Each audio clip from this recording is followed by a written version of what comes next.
Hello, everybody.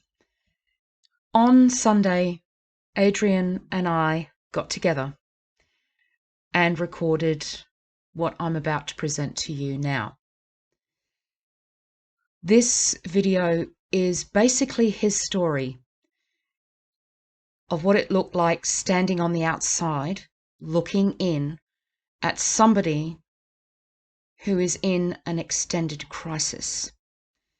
Adrian is the one that rattled my cage, so to speak. And we felt that it was important to share this with all of you. So without much further ado, let's get into it.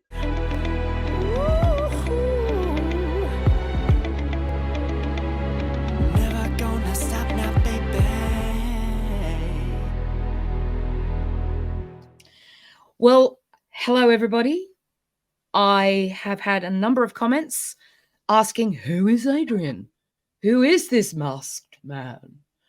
So I'm bringing him into a conversation with me, and we're going to discuss some heavy duty stuff.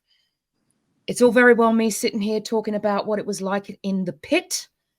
I can give you my perspective until the cows come home mooing. But I think to get a better gauge of what that looked like for somebody standing on the outside of that, looking in and looking at me, the best person's going to be Adrian. And without much further ado, here he is. Hello, darling. Hey. Hello, love. Hi. Hello, love. You're right. Get up. I'm not really British, but No. like sounding like from Yorkshire, Ah, I right. apologise to all those listening from Yorkshire if that was a terrible impression. Well, I guess we better start with how we met. A So little while off ago you now. go, darling. All right. We met around the time of the Sydney 2000 Olympics, and I was living in a share house with, and your now husband Yes. was one of the residents in that share house. Mm-hmm. There was a bunch of sort of 18, 19, 20-year-olds, and you can imagine the sort of chaos. Commune. We called Yes. it the commune, didn't we? We called it the commune because there were drifters in and there were drifters out. Yeah, exactly. And at the time, I had just bought a new CD. I've been an avid Madonna fan for since I was a kid, and I just bought Madonna singing Evita from the film. Yep. And I was kind of struck by the fact that there were certain sounds in there. I thought, well, that sounds a little bit operatic.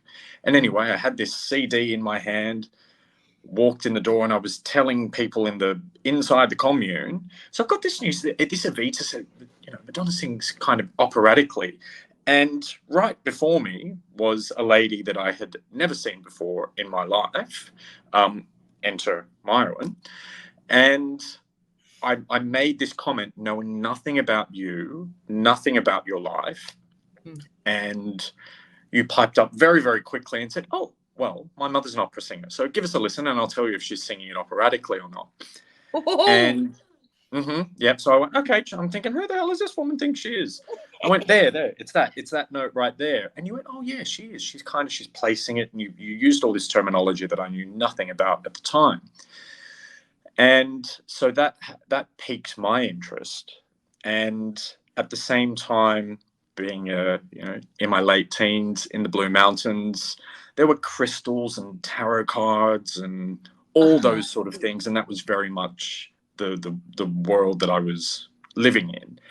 And so we just had this immediate exchange of interest. Yeah. And yeah, it like you eventually took me down to meet Mother, and I always refer to, like, when we talk to each other, I always refer to her as Mother, not your mother.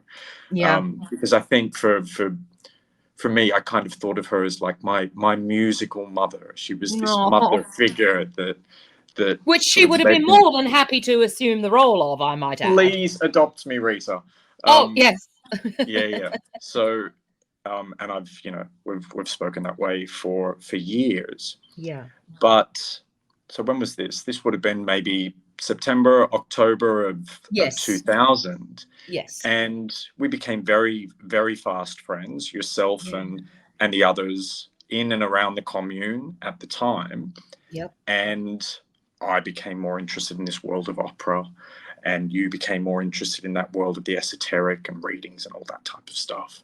Yeah. And there was, you would talk about, there was a period where I think Mother's health started to decline. Yeah. And you often spoke about your father and the impact of him passing had on you, of course, right? Yeah. And then there was almost this foretelling that you started to do, and you'd say, well, when the time eventually comes and Mum goes, hopefully it's not for a very long time, but when that time eventually does come, When, not if. not, yeah, exactly. And it was, you said, I'm just going to shut the world out. That's it. Close the door. That's it. Done. Yeah. I remember saying that. Yeah. And it's, I came to the funeral. I was there on the day. You called me up the day that she passed at the end of April in 2001. And I whipped over to your place from the other side of Sydney in, I think, under 20 minutes, which is highly illegal because I was not in a helicopter. No. But, 18 years old, you just throw caution to the wind, fine. It's all right. Yeah. So I, with yourself, your husband, and myself were in the house that day. Yeah. And all that I could think at that time, even as an 18-year-old, is I don't want to let her shut the door and try to disappear. Yeah. And obviously it was, that had a massive impact on you, and you were left with this house. Yeah.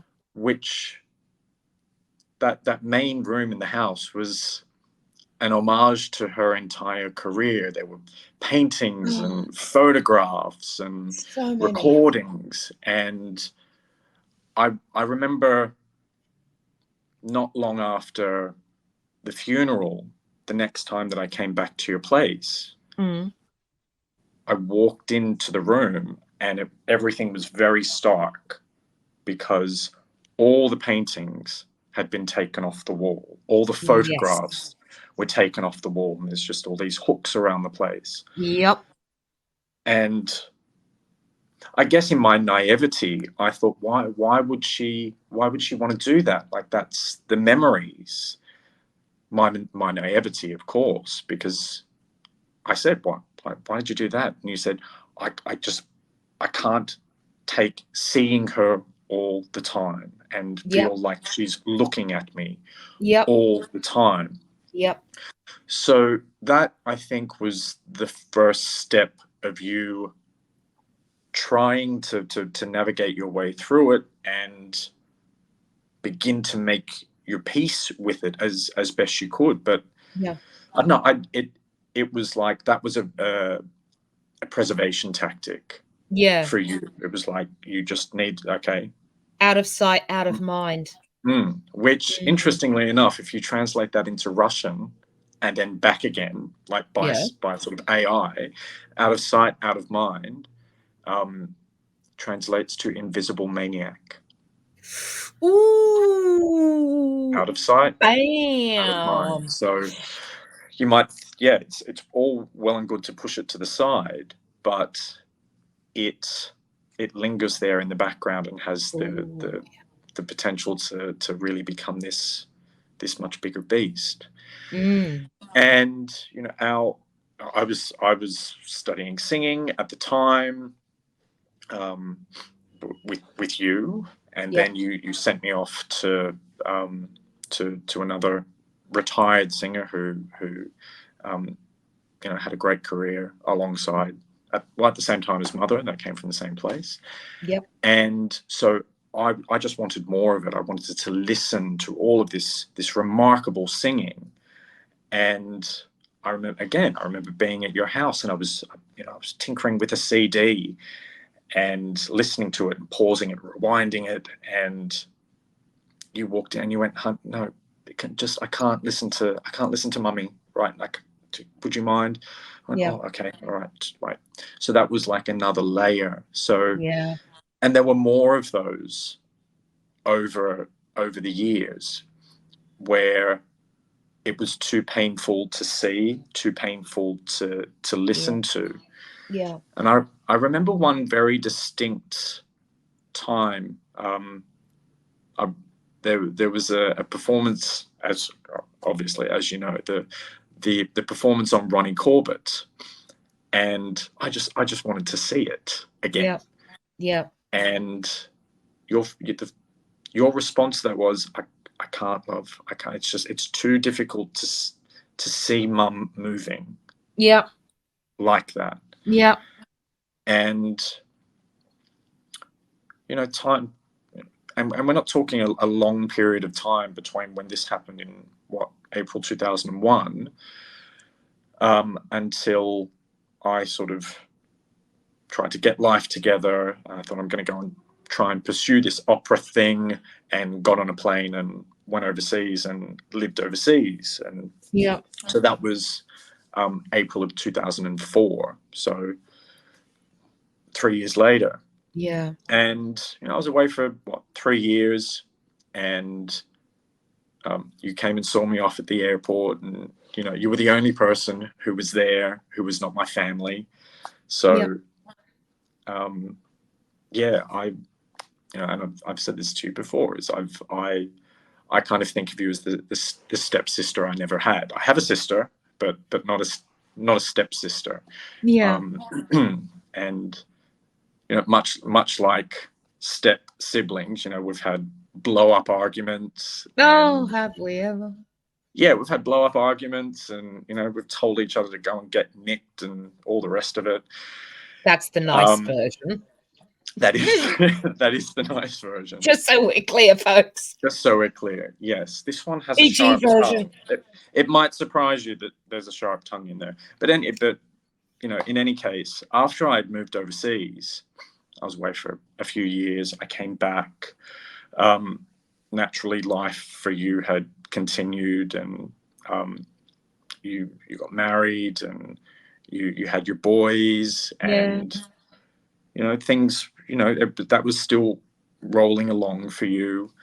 And I remember very clearly your regular updates when you were on Tony Ferguson, and it was so great to see you go on that journey and be really proud of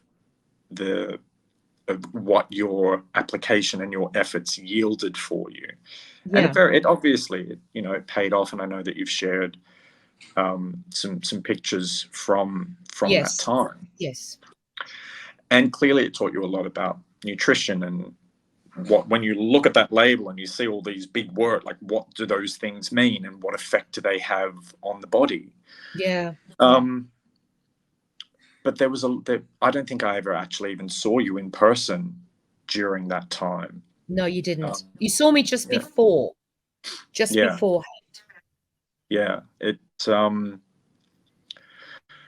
So we remained in contact. We have the same sort of mutual friends from back in the commune days. Yeah.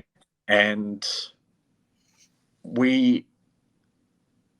while we weren't in each other's lives on a regular basis, if I wanted to call you about something or talk to you about, and during those periods where we didn't see each other, it's like, I'll have a 10-minute phone call with you, and 3 hours later we're still going. That was often the case.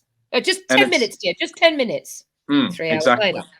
Yep. And so let's fast forward a little bit more, and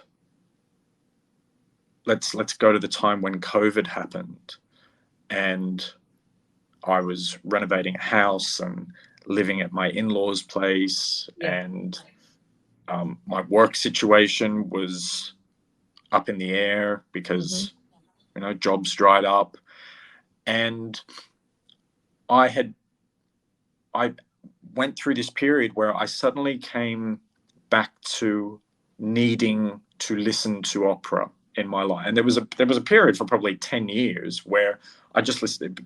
My only musical taste was pop music. Like, I always had the love of the opera, but I didn't need it. I didn't need to listen to it.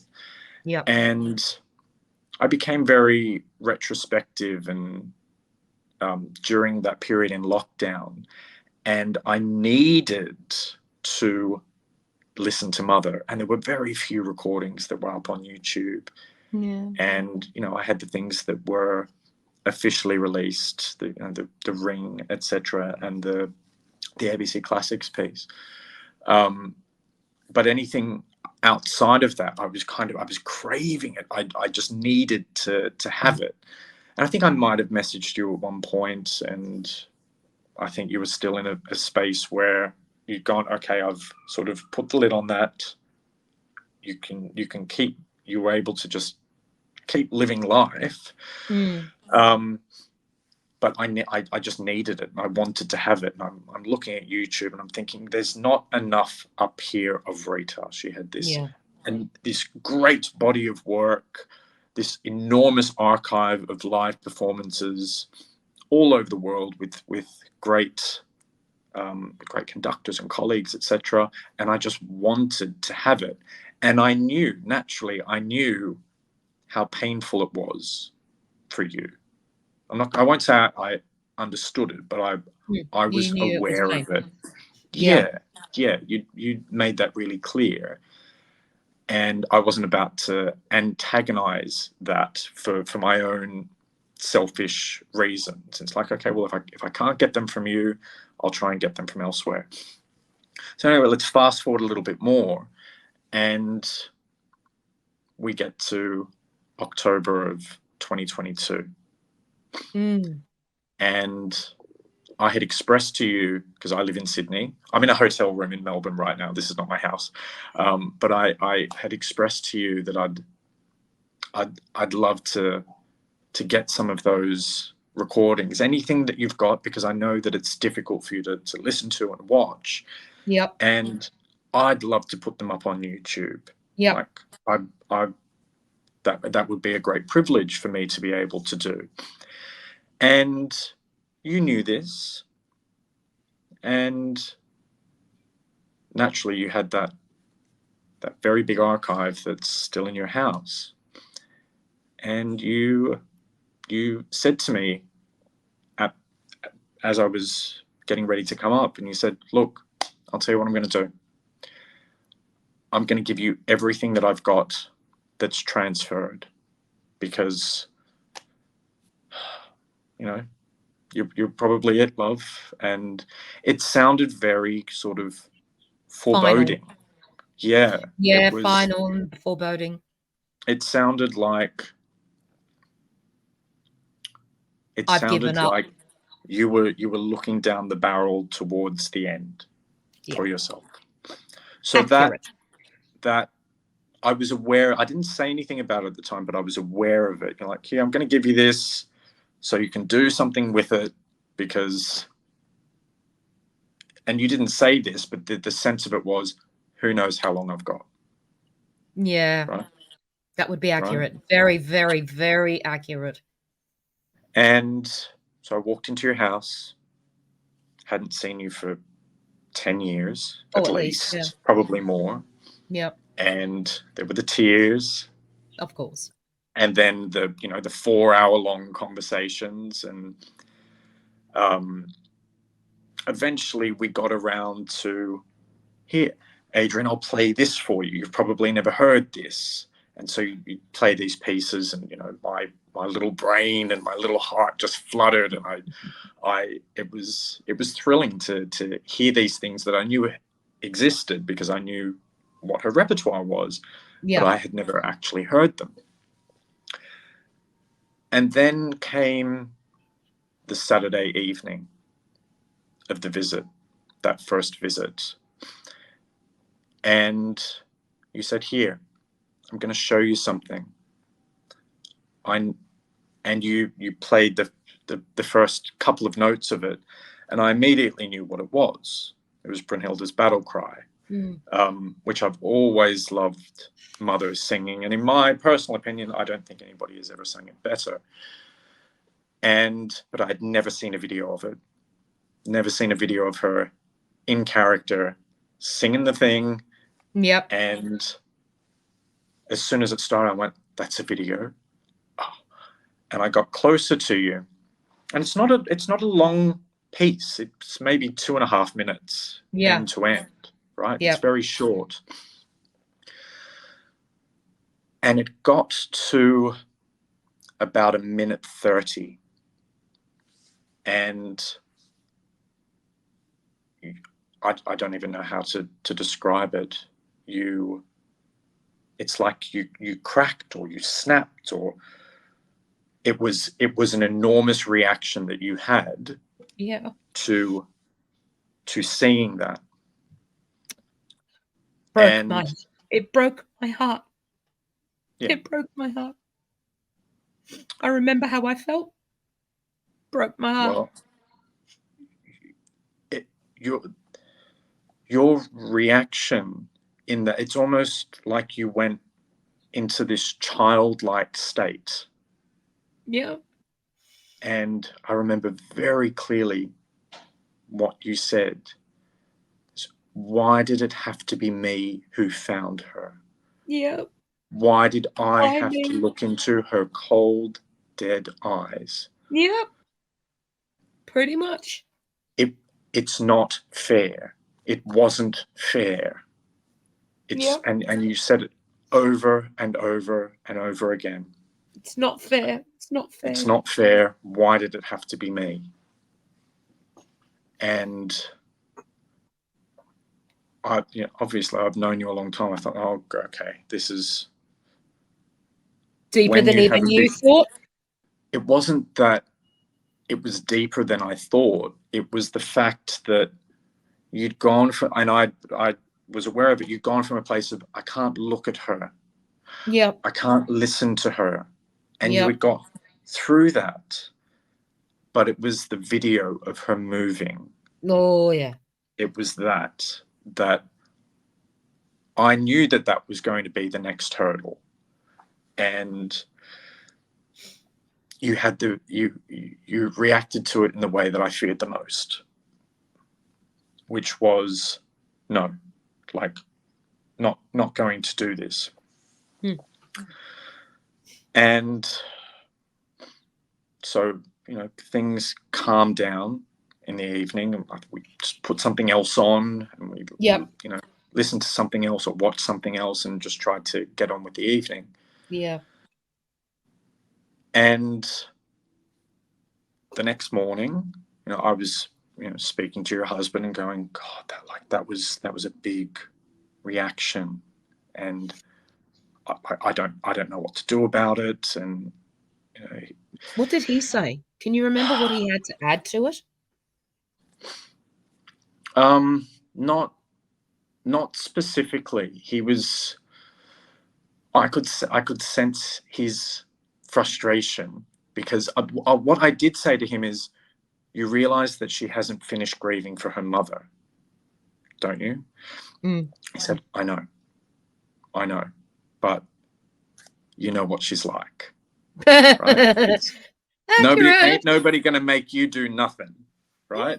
And face into it.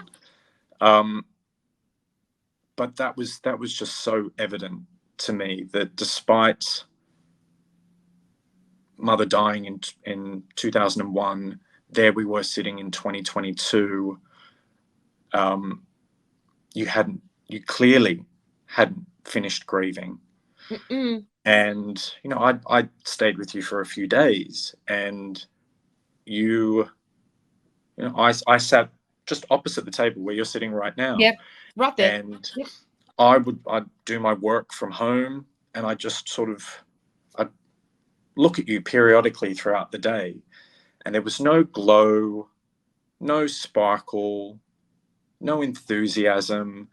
You were poodling around with something on your computer that was just mindless drivel. And I had this moment where I went, geez, she looks like she's sitting there just waiting to die. Right? Pretty And much. I had that thought. In any case, the morning after the big reaction, Yeah. you came out from the bedroom, start making coffee, and I tried to broach the subject and say, well, dear, that was a big night last night, wasn't it? And your response was, yes, and that's not happening again, not in this house. It was, you're very firm. Oh, yeah. And I went, I didn't accept it. No, you didn't. I didn't accept it. Nope, you didn't. And I remember saying to you, what sort of friend would I be? No, actually, before that, you went, that's it, it's not happening. And I was trying to get you to look at the progress that you had made, and the fact that whilst we were listening to all of those recordings, that was the only time that I saw you with sparkle and with verve. And it was like, I can see how much happiness it brings you, but there's obviously this grief that is getting in the way. It's getting in the way, and I don't know if that's really the right way of phrasing it, but that was very evident to me. And I said, what sort of friend would I be if I just let you shut that door again? Right? Yep. It was the same sort of idea of, I'm going to shut myself away, because you had actually managed to do that in the end. Yeah. It took a long time to get there, but you did it. I did. You actually did. I did. You actually did the thing that you always said was going to happen, but it just sort of, it all crept up, and you were eventually in that place. Yeah. And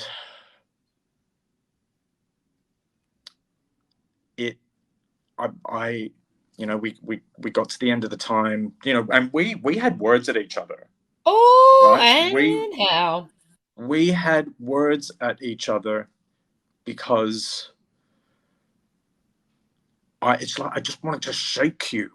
It's like try and do this just with some baby steps, because I looked at the sort of condition that you're in.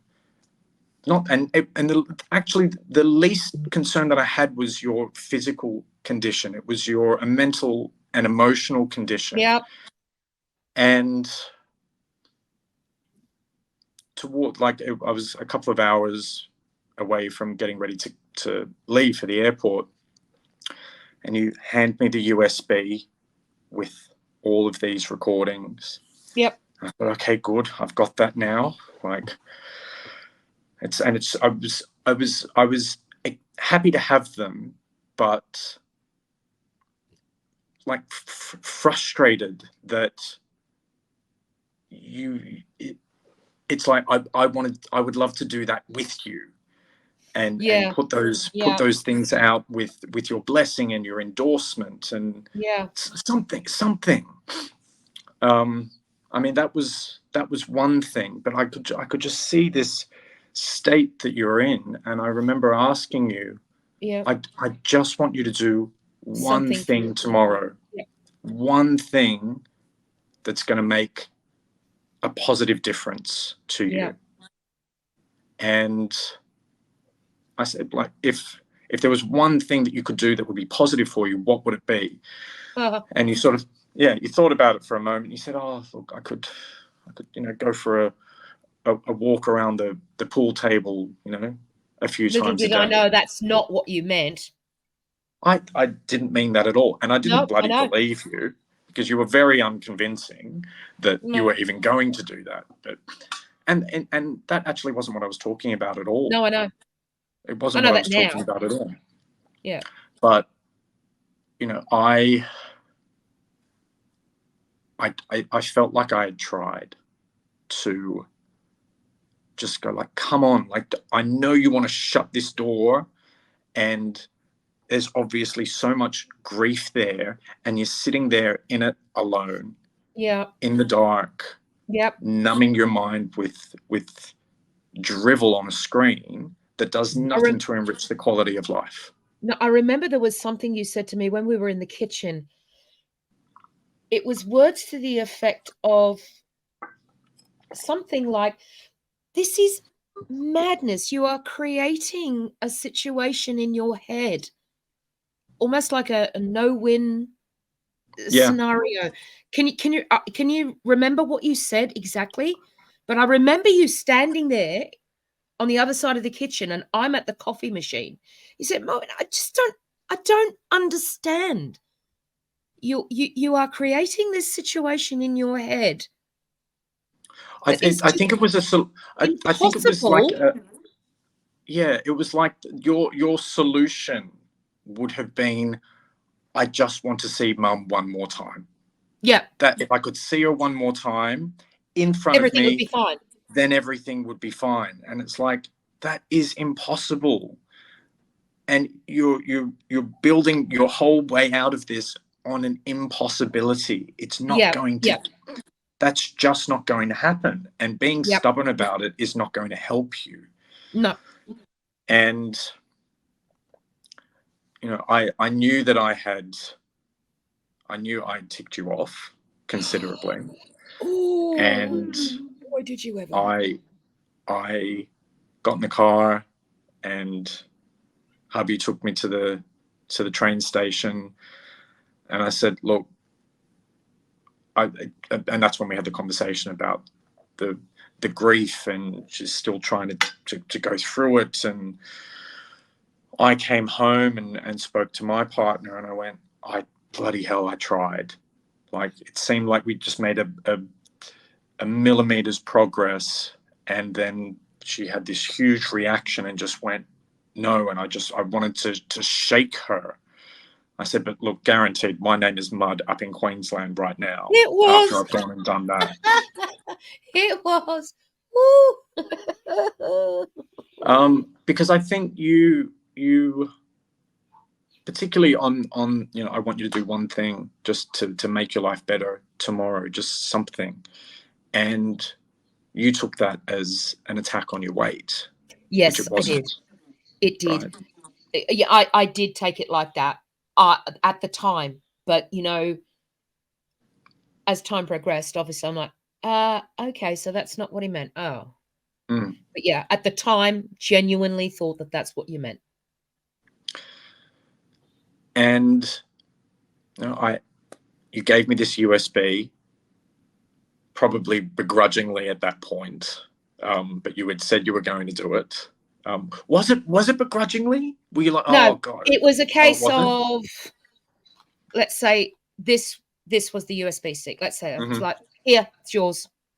Right. And that was my way of going, that's it. I'm done.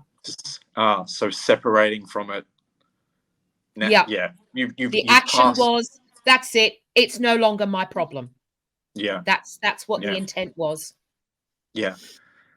And so I took the USB. Who wouldn't? Went home. Sorry? Who wouldn't? I'll tell you what, exactly. There's people out there that are killed to have it. Don't you let them bloody have it. They haven't earned it. And I told you, I said, look, what I'd love to do, because there's just not enough of Mother on YouTube. So I really want to put this stuff up on YouTube. All these things that I haven't been able to list, but I want to go ahead and do that. Yeah. And you were so enraged by, after you would perceive that I attacked you in your own home, I think was the exact words that you used. Pretty much. Yeah, but you were so enraged by it that you went buggering.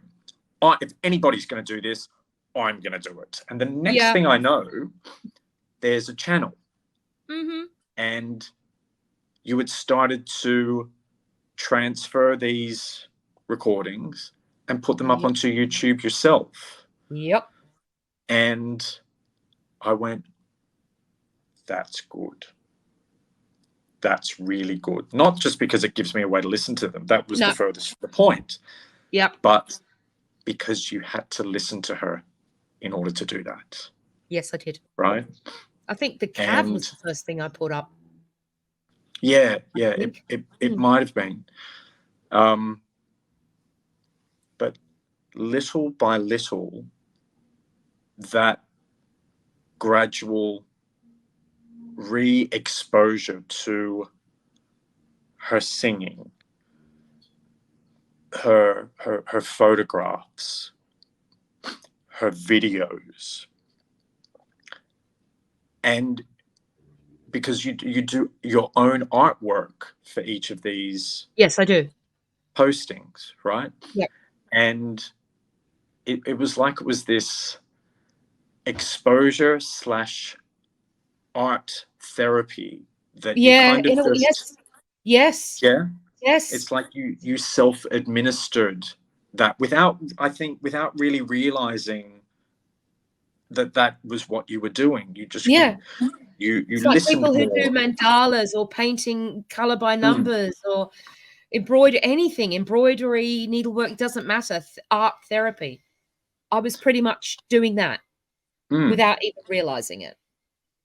And you'd get to a particular opera from a particular time, and it took you down a memory lane. And sometimes the memory lane was wonderful and hilarious, and other times it stirred up. Yeah, exactly. It was tears, sweetie, tears. Squish, squish, squish, squish, squish, squish. Yeah. But the thing is, you kept doing it. Yeah, I did.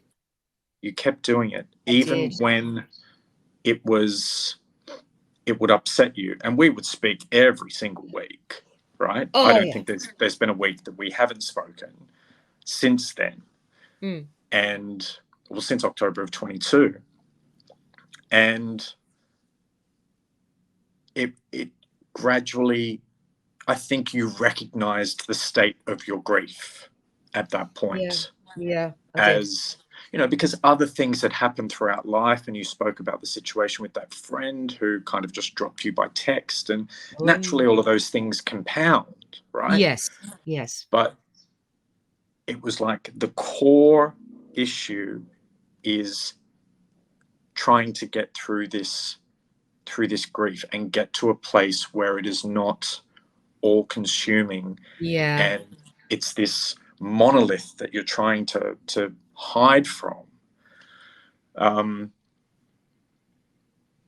you did that, right? You went through it. You never missed a week, and and you post them, and sometimes without a great deal of gratitude from the community. And it's I doubt that they let's be clear. The gratitude or lack thereof was from the opera community. That's right. Yeah, let's be clear there. Yeah. This community, I mean, I watch every video that you do, and I can see it's very much chalk and cheese. Gold class. I doubt that anybody within that opera community would have any sense of each time you posted something, it was a further piece of therapy. It was another step on the way to dealing with this grief. So I think I might have come up and seen you again at the beginning of 2023. Yes, you did. Yeah, We it was started about going that time. Garage. And I told you about the Brisbane Ring Cycle. I said, I've got my tickets for the opera, and I'm doing. I said, you know that they're doing a ring up here, don't you? And you had you're gradually coming back to that opera world, and it obviously gave you so much joy to listen to it and Yep. connect all those to all those past memories. And music has a way of doing that, right? And I said, would you be keen? Do you want to come to the Brisbane Ring with me? And you went, oh dear, look, the first time I walk into an opera house, it's not going to be seeing that. That will, no, that's just, if I'm going to do it, it's going to be with baby steps. It's not going back in to the 4 operas that essentially catapulted Mother to an international career, right? I mean, I wasn't being dramatic at all. No, well, I mean, I understood. I got it. I understood why. Yeah. It's like that. Like, if you were going to do it, I fully comprehended. If you were going to go back into an opera house, it would have to be to probably see something that she never sang, and maybe something that you'd never seen, just to have that experience of going into a theatre and feeling that thing that happens in those really big rooms. Yeah. Now, this was the beginning of 2023, and the Ring was being staged in December of 2023. And right throughout that year, you did more videos, and you did something every single week, and you were processing this enormous archive that you've still got. Yep. And I think something that helped elevate you and move through that grief was you had a new sense of purpose, was to preserve all of that. Yes. And yes. the fact that you were really the only person who could do it. You are there is nobody alive today who heard her voice more than you. No one. Pretty much. Right? Pretty much. It. You are the preeminent expert on Rita Hunter, right? Yep. And so I think feeling that sense of purpose, and this is something that you need to do, and that by doing it, it was helping you process the grief. Yeah. It all sort of, they were the things that I was hoping that you were going to, something like that, something for yourself that's going to improve life for you just a little bit each day. Yeah. And give yourself some structure and give yourself a goal to try and achieve, rather than just sit there out the back, mindless drivel on the screen, and just like a dog that didn't want to be pat. Yeah. Right? Pretty much. And throughout that entire year, you went from, in maybe January, February, no, I'm not going, I don't want to get into, not going to see the Ring cycle, to when I came up to see the Ring cycle, you were virtually climbing the walls, wanting to get back into that theatre, because you had processed so much of that grief and started to find the acceptance within it. Yep. That's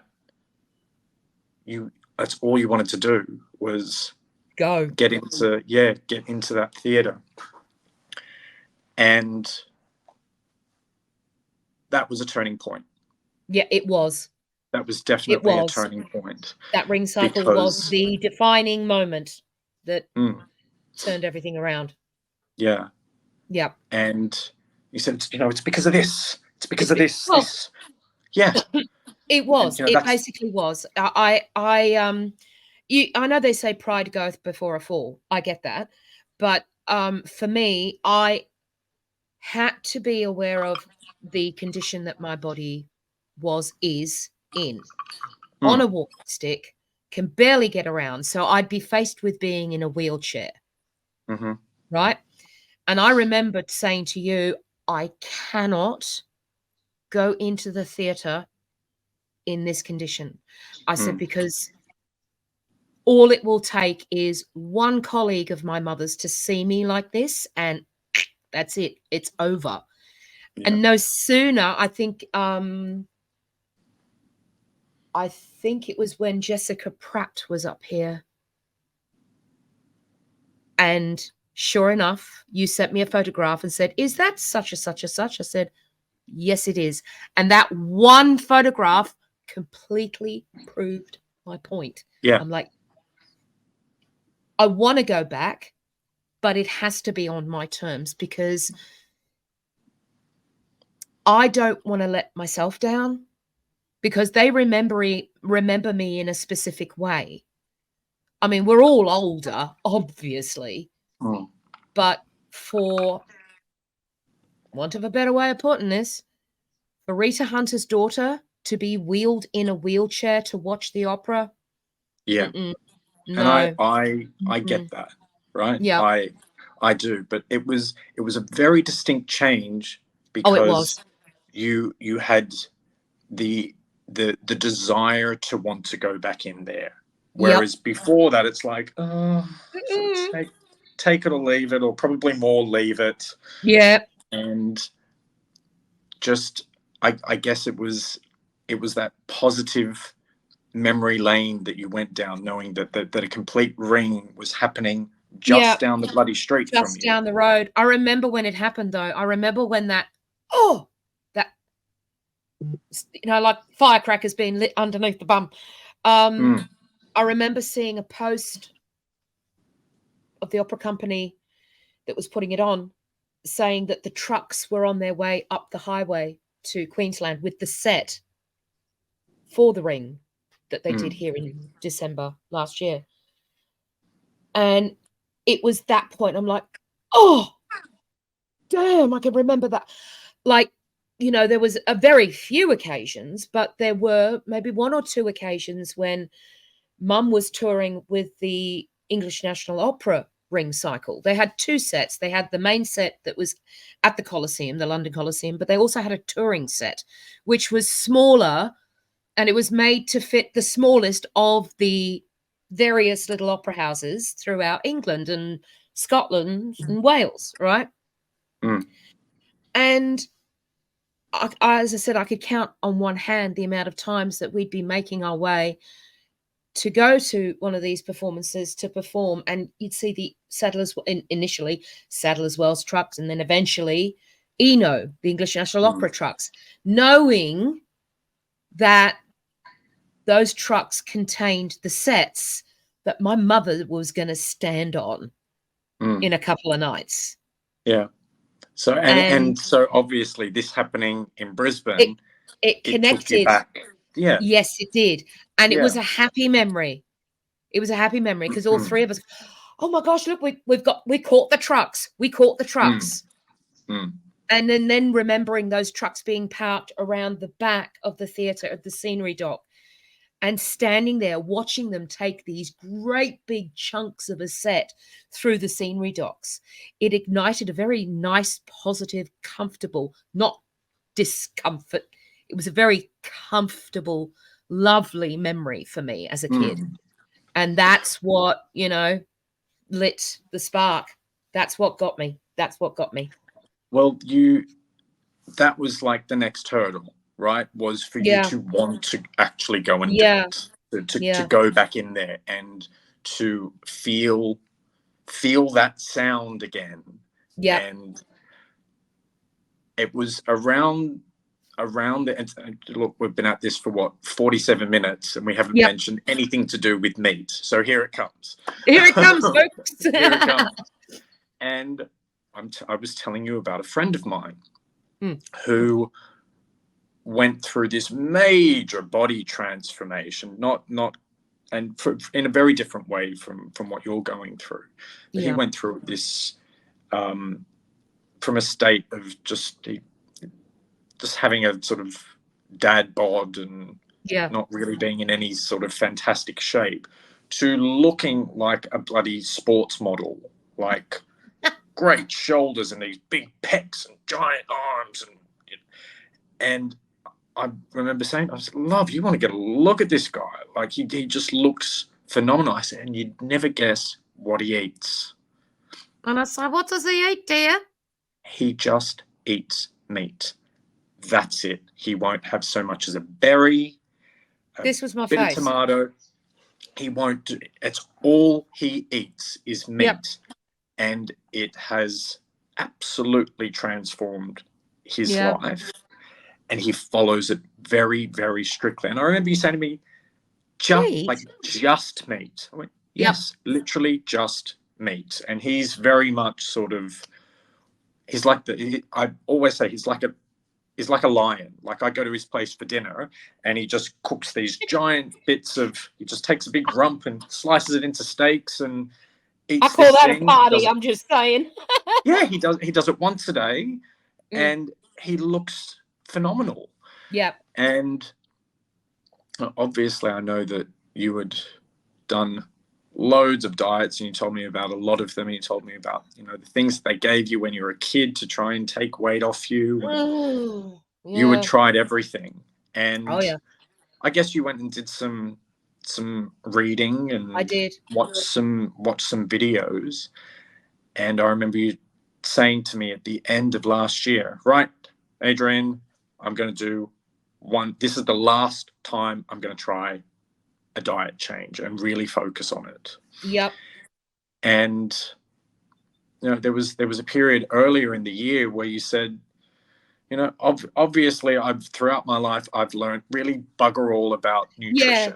Yeah. I hadn't learned a bloody thing. There was even talk of surgery, like gastric bypass or band. Yeah. And that's it was where really I was. Yeah, it was that factor that I think put you off it, because you went, look, that's going to give me a quick fix, but then what? Because obviously I've learned bugger all about. I've learned nothing. Yeah, I've learned bugger all about nutrition. So I think the first thing that, well, from where I sat, it was the simplicity of it for you. Yes. It's like, just me, cool, just me. It has to be drastic, but it's got to be simple.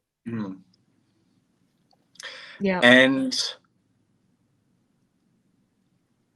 I kind of sit in awe on a weekly basis because you just keep going.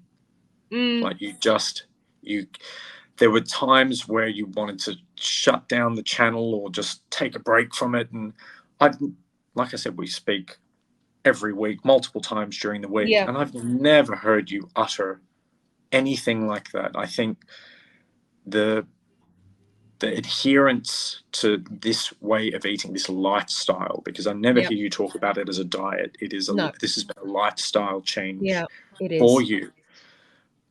But I always see the connection between that processing of the grief, the need for that music, and for what that will do for you and how that will enrich your mind and your soul. And the carnivore has been the avenue that is going to allow you to actually achieve that. Yes. And so I can't separate one from the other. They're absolutely linked. Yeah. And you know, it's this thing that you're doing to make your life better a little bit, one day at a time. Just do something a little bit more for yourself each day that's going to improve things. And you have done. And the way that this vibration played, it just upped the ante. Oh, and you love went that from thing. a couple of minutes or 2-3 minutes to start with to kind of 20 minutes, the thing shuts off. And you go, let's do it again. I want to do it again. Repeat. And then to go, okay, you're now at a point where you can stand on it. So you start standing on it, and it just ups your ante a little bit more. And it's when I think about the state that you were in a little under 2 years ago, and you just wanted to remain shut off from the world. Yep. To now you want to re-engage with the world, and it's just so heartwarming and thrilling. I'm thrilled for you that you've committed to it in the way that you have, and you just keep bloody doing it. Yep. And it's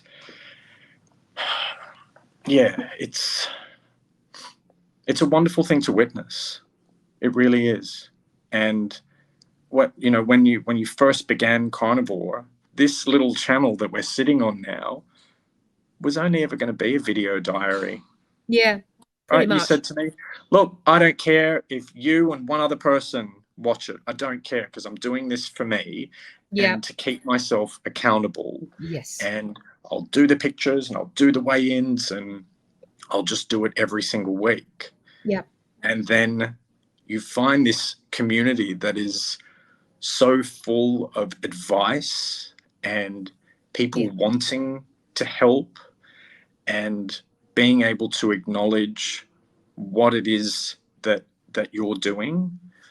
You know, you have this term that you use a lot. Eating meat is the easy part. Oh yeah. And it certainly seems to be. I think that's for your, like, when I watch what you're doing and I listen to the things that you're working on, it's like, yep, cool, like just eat the meat. It's that same stubbornness where you went, right, well, he's not going to start the YouTube channel, I'm going to start the YouTube channel, and you know, he can go jump, right? And it was just that same sort of Sagittarian determination. Never.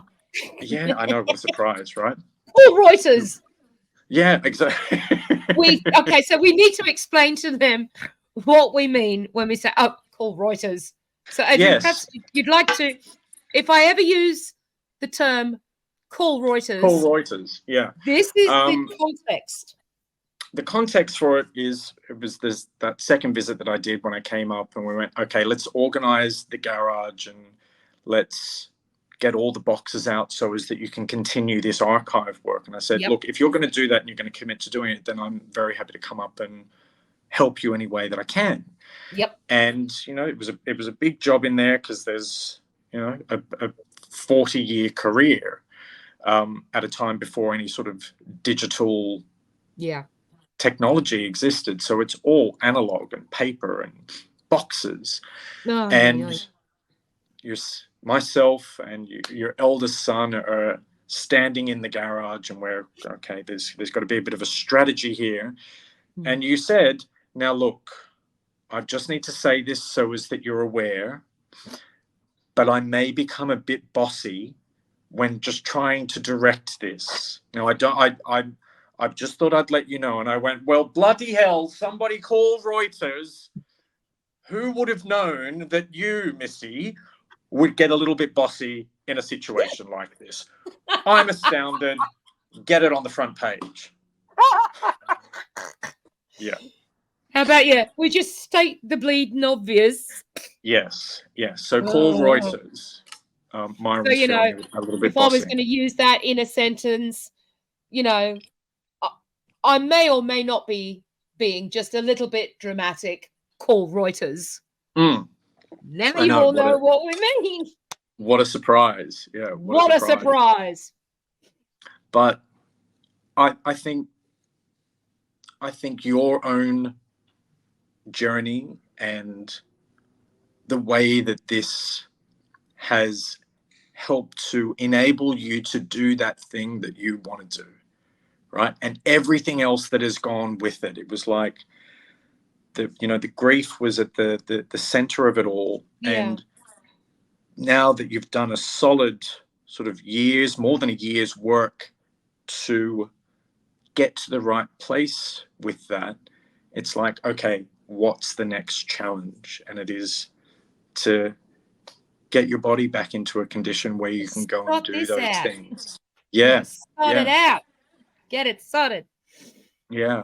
But I mean, we chatted a lot about just these unexpected things. You're like, I think my eyesight has improved. And there were singers, like quite renowned singers, who would sometimes you'd find a little bit jarring, and it's like, it's not jarring anymore. It's not jarring anymore. To hearing it had, So, which is kind of, I don't really understand crazy. That. But, I don't understand it either. But you know, I can, you know, my long distance remains solid. Like, I can tell. And the hearing is still a thing. It's still a Yeah. thing. So I'm just thrilled for you. I'm thrilled by the support that you get from this community. I'm thrilled that you've found Lindy, who is obviously a great Limitless Lindy. Limits. I love her so much. Shout out to Limitless Lindy. Yes, Just big shout out. great. Just such somebody who's been on that journey, and it was. I don't think for Lindy it had anything to do with music, right? No. It was that wasn't the thing. No. But she's got the results that, and she's lived it, and it's I'm just so thrilled that you've got her in your life So am I. to kind of go like, come on, love, it's like, I've done it, you can definitely do it as well, and you just you keep doing it. And well, I mean, she'll be the first. If I put something her way and ask her about something, she'll be the first to say, I wouldn't worry about that just yet. You know, you need to be going easy on you. You're only, it's only 6 months in, and it's a long journey. You need to just relax a bit, and very much about safety. Like, she wants me, when I started using the vibration plate, and when I started standing on it, like originally I was going to get a rebounder, and it was Lindy who went, I'm not saying not to get one in the future. I just wouldn't get one now. I would lean towards getting a vibration plate first. Because then, and I mean, she didn't just say that. She explained why. She said the step up to the rebounder is quite high. She said if you topple over and you fall over, that could be bad. All kinds of catastrophic. Bad. Yeah. So, she comes from a place of love. She comes from a place of understanding. She comes from a place of safety. And more importantly, she comes from a place of absolute friendship. And I just adore her. I mean, she has got a wealth of knowledge, and attention should be paid. That's just how I feel about that. And I'm just so honored to do a live with her on Wednesday. I really am. It's just great that I'm going to get that opportunity. I'm looking early forward shout out. Hey, Lindy. Yes. Yeah. Well,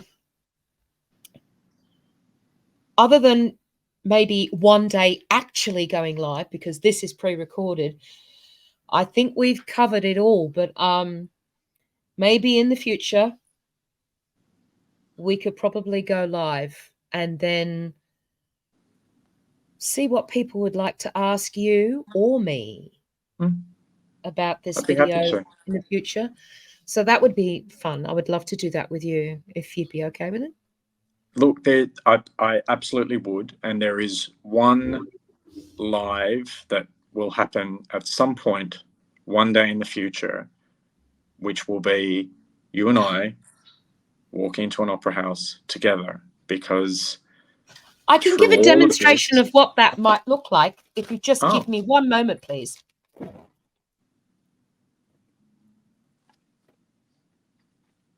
What is this? It'll kind of look a little something like this. Yeah, there we go. The Brisbane ring. Yeah. But the difference will be that we'll be sitting next to each other in the theatre, but our eyes and nose just looking over our programs. Yeah. That's what that will look like. Yeah, that'll be a big day. It will. And I think we've already acknowledged it's not going to matter what we go and see. There will be tears no matter what. Yeah. There's going to be tears. And then I'll take you for a steak afterwards. Oh, yeah. Nom, nom, nom, nom, nom, nom, nom, nom, nom. Well, darling, I think we'll call it a day. Thank you so much for coming on here and talking about what it was like standing on the outside looking in, because I have to acknowledge that that must have been heartbreaking to see that in me. It It must was. have been, that must have been just as traumatizing as the trauma that I was experiencing. It was. It was because I just wanted to shake you, and you know, after I did shake you, I did say, I'm very sorry that I upset you, but I'm not sorry that I rattled your cage, because No, now you you're did say doing that. this You thing. did. You absolutely said that. It had to be done. It had to be Yeah. done. And I mean, my husband tried for years. Couldn't reach me.